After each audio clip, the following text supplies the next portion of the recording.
My boss chuckled crudely, saying, Bonuses are wasted on high school graduates. "This person has consistently hindered my work in the past, and today he pushed me to resign." He remains oblivious, even though it's actually him who will be inconvenienced if I leave. Suppressing my laughter, I signed the resignation letter. My name is George, 27 years old. Having lost my parents early, I was raised by my maternal grandparents. After graduating from high school, I joined a company that develops and sells pet food. It wasn't a large company, but they actively hired people like me with a high school education. However, 5 years after I started working there, the research department developed pet food specifically for senior cats and dogs. The product gained popularity, and the company experienced rapid growth. As a member of the sales department, I became incredibly busy, running around to meet with clients every day. With the company's expansion, the number of job applicants increased, and high school graduates like me became less common. Compared to my college-educated colleagues, I lagged behind in terms of education, and I struggled with tasks that required intellectual effort.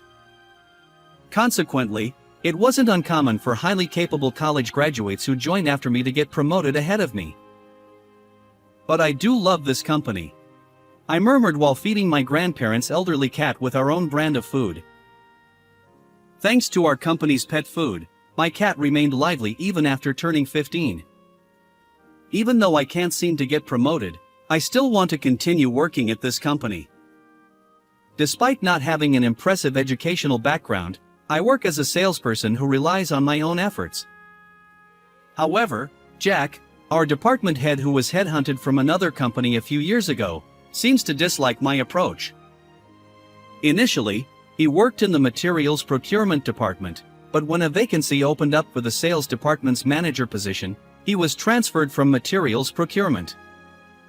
Jack, with his impressive educational background, seems to take pride in it.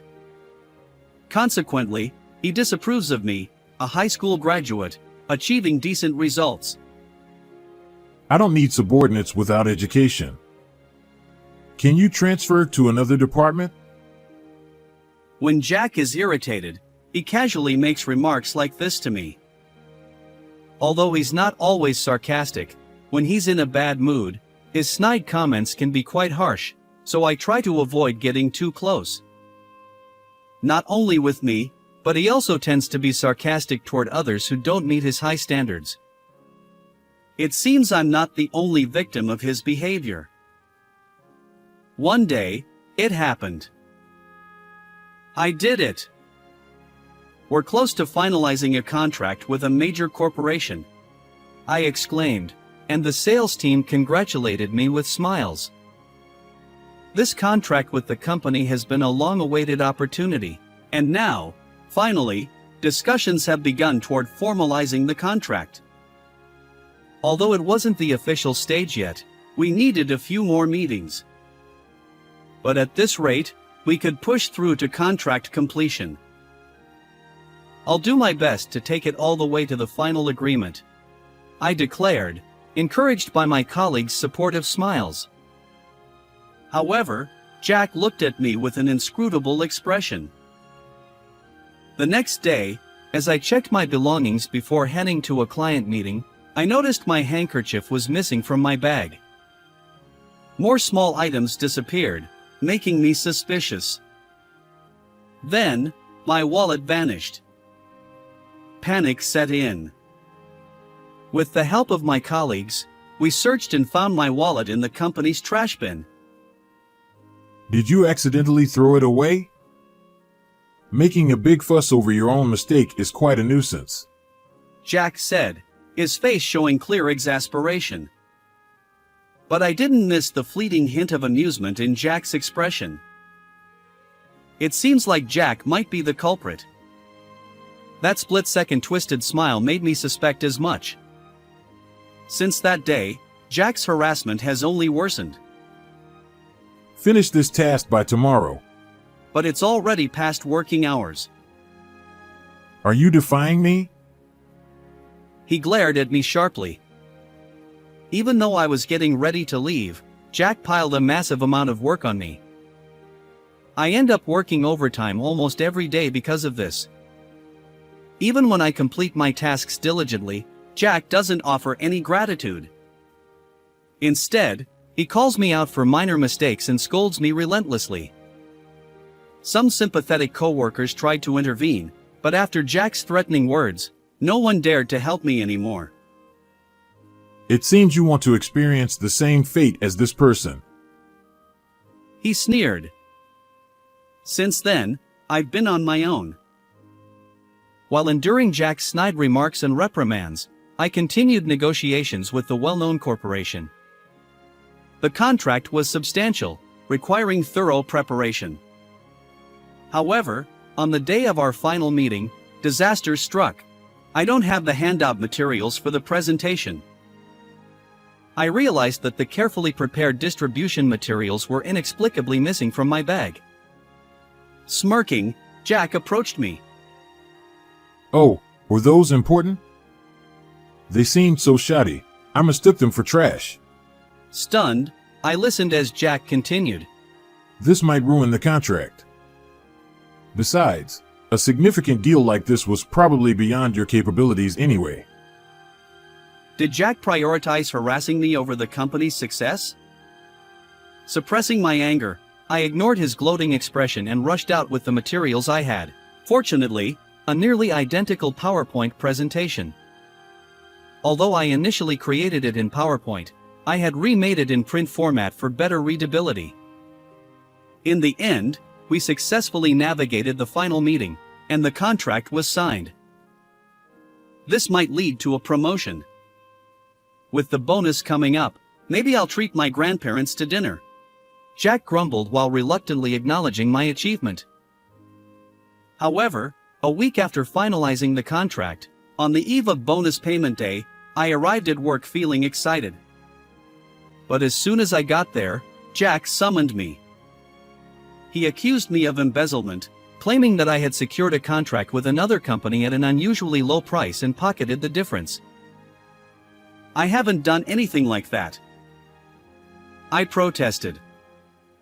Jack responded. We have substantial evidence. If this gets out, you'll be fired for sure.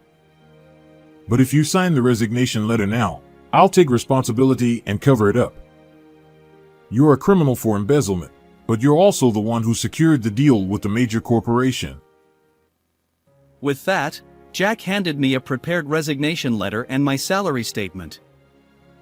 He lifted the salary statement, tore it up right in front of me, and sneered. Bonuses are wasted on high school graduates. Then he chuckled crudely. I never embezzled anything. The evidence Jack showed me was cleverly fabricated but entirely baseless. He must have prepared it to discredit me. And Jack, seizing the opportune moment on the eve of bonuses, lured me into this trap. I knew he disliked me, but I never expected it to go this far. After you leave, I'll take over as the person in charge of that contract. Rest assured, I'll handle it responsibly, so go ahead and quit the company. It seems that Jack's intention is to take credit for my achievements. Can there really be people in this world who do such unbelievable things? Faced with this shocking reality, I couldn't help but feel like laughing.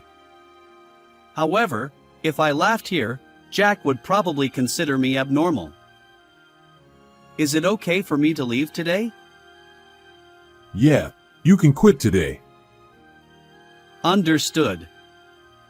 I'll sign the resignation letter. Seeing me trembling as I tried to hold back my laughter, Jack misunderstood my agitation as frustration. With a cheerful demeanor, he offered me his pen. You can borrow my pen. I returned to my desk, signed the resignation letter, and quickly packed my belongings. While other employees looked surprised, I didn't respond to their expressions. As I left the sales department with my packed belongings, Jack saw me off with a lecherous grin. The day after suddenly quitting my job, I was at home feeling lost. I had already explained everything to my grandmother. My grandfather scolded me, wondering why I hadn't consulted with him. As for Jack, it was my problem, and it wasn't uncommon to be disliked by someone at work. So, I decided not to make a big fuss and didn't consult anyone, neither my coworkers nor my family. I never expected Jack to go so far as to force me out like this. In hindsight, maybe I should have followed my grandfather's advice and talked to someone. But now it's too late. I need to find a new job. As I was preparing to head to the Public Employment Security Office, I received an unexpected call from Jack. Come here immediately. Huh? Didn't I officially resign yesterday? That doesn't matter now. It's a direct order from me, your boss. Get to the office right away. With those words, Jack hung up. Despite knowing he was the one who pushed me to resign, I put on my suit and headed back to the company. And when I arrived at the company and was led to the meeting room, Mr. Brown exclaimed, "Well, George. Looks like an executive is here." The person before me wasn't just an ordinary employee. He was a middle-aged man dressed in a high-end suit, wearing a gentle smile. "Mr. Brown, you're here," I said, surprised, addressing him by name. He was the vice president of the major corporation I had secured a contract with. Sitting across from Mr. Brown was a pale-faced Jack. Seeing Jack, Mr. Brown sighed and said, "George, didn't you promise you have dinner with Richard and the others once your bonus came through? Yet Richard contacted me yesterday, surprised that you'd been set up. People in this world do unbelievable things." Richard, as Mr. Brown mentioned, was my grandfather. Yes, Mr. Brown and my grandfather were classmates and good friends. A few years after I joined the company, my grandfather attended a high school reunion. There, he reconnected with his old friend, Mr. Brown. One day, my grandfather asked Mr. Brown, who always seemed downcast, why he appeared so low-spirited. Mr. Brown confessed that his elderly cat had lost its appetite, and although it was inevitable due to old age, he felt concerned. That's when my grandfather recommended the senior cat pet food produced by my company. Although Mr. Brown was aware of pet food, he hadn't considered trying it until he learned it was made by his friend's grandchild's company. To his surprise, the cat responded well, regained energy, and seemed happier. Mr. Brown expressed gratitude, saying that thanks to our company's product, he could spend more time with his beloved pet. Mr. Brown came all the way to my house to thank me. It was then that I learned for the first time that my grandfather's friend was the vice president of a major corporation. And Mr. Brown offered me a chance in sales. He then offered me an unexpected opportunity, a chance to work in sales for his company. However, he emphasized that success would depend on my abilities. Determined to make the most of this opportunity, I worked tirelessly in sales and successfully secured the contract. I appreciate your efforts. I don't want anyone else handling the tasks related to this contract. I want to work with you. Before finalizing the contract, Mr. Brown added a clause stating that the contract would be voided if someone other than me became the responsible party. I stifled my laughter when Jack pushed me to resign because I knew that my departure would jeopardize the contract. After signing my resignation letter, I immediately contacted Mr. Brown. His response was succinct. "Understood. I'll handle it from here." Little did I expect that he would personally visit our company. A surprising turn of events indeed. Now, as I mentioned earlier, if he's removed from the assignment, the contract will be void. Please sign this document right now. Mr. Brown handed the contract cancellation paperwork to Jack. It seemed that Jack had frantically called me after hearing the situation from Mr. Brown. With beads of sweat rolling down his face, Jack turned to me and shouted desperately, Your resignation is revoked. Come back to the company immediately. At this point, I couldn't help but be exasperated by Jack's authoritative tone. Jack, you're the one who pushed me to resign. Isn't it selfish to change your mind when it's inconvenient? I won't return. Jack stammered. You. Do you realize what you're saying? If this contract falls through, our company will suffer significant losses. I've already left this company. You threatened to fire me. Whatever happens to this company is none of my concern. That's when Mr. Brown smiled and said to me, Well, why not join us? There's an opening in the sales department. Having a skilled salesperson like you would be a great help. Jack pleaded desperately, trying to stop Mr. Brown, clinging to me. Please, George. Come back. However, I responded with a heavy sigh. I don't want to work under you. Do you understand the reasons? If I continue working under you, how many false accusations will I have to endure? My words left Jack trembling. Mr. Brown interjected. Well, while we'd like to avoid canceling the contract we've worked so hard on. He seemed troubled, and I nodded in agreement. I did want to build my career at this company. But working under this person. Mr. Brown continued. I see. You want to stay with the company. Let's consult with higher-ups. He left the meeting room and promptly brought the company president. The president happened to be at the office but was unaware of Mr. Brown's visit. He hurriedly entered the room. The president said sternly, I've heard the whole situation. You've really done something outrageous. He glared at Jack, who looked like he might collapse any moment. The president asked, George, would you return to the company if Jack weren't your boss? Yes. Under a competent manager, I continue working here. Understood. Let's transfer him to a different department. Jack's eyes widened at the president's decision. Wait. Please. I've dedicated myself to this company. I have a good education and am far more capable than this high school graduate. However, the president shook his head at Jack's words. You don't seem to understand yourself. If you were genuinely talented, we wouldn't be in this situation. Frankly, you're less capable than George. We'll find a suitable position for you. Jack slumped in defeat. It's entirely your own doing. From now on, don't bother me when we cross paths at the company. Until now, I've kept quiet because I didn't want trouble. But if anything happens, I'll head straight to the internal consultation office. Jack's shoulders dropped as he listened to my words. Afterward, Jack was promptly transferred. His new department is known for gathering employees at risk of layoffs. While Jack isn't entirely incompetent, there's no guarantee he won't cause another outrageous incident like this one. Gradually, he'll face demotion and eventually disappear from the company.